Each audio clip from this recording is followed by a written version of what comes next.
It's Monday. You know what that means. Another episode of Mondays with Miles. This week, we're going to be talking about how you play the long game and how when you start focusing on long-term goals, you're more likely to make better short-term decisions. When we make long-term goals, we're more likely to make better short-term decisions.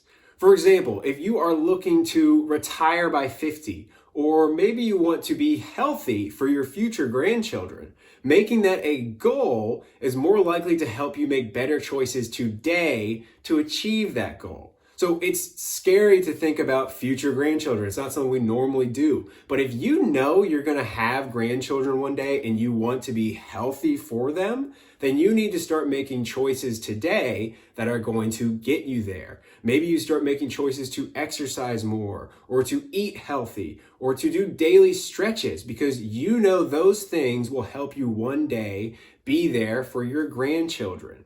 Now, these future goals that we have don't just come out of nowhere. You have to work for them, and that work takes years of putting in the work so you can achieve those goals. So if you want to retire by 50, you can make that goal and then reverse engineer it to figure out, what do I need to do today and the next years moving forward to achieve that goal. So what I want you to do this week is simply write down, what do you want your life to look like in the future? You can break it down to 10 years in the future, 25 years in the future, and 50 years in the future. These are scary things to think about, and we don't do it enough.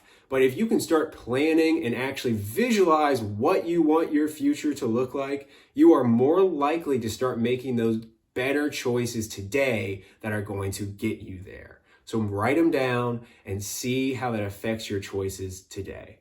Get after it, you guys.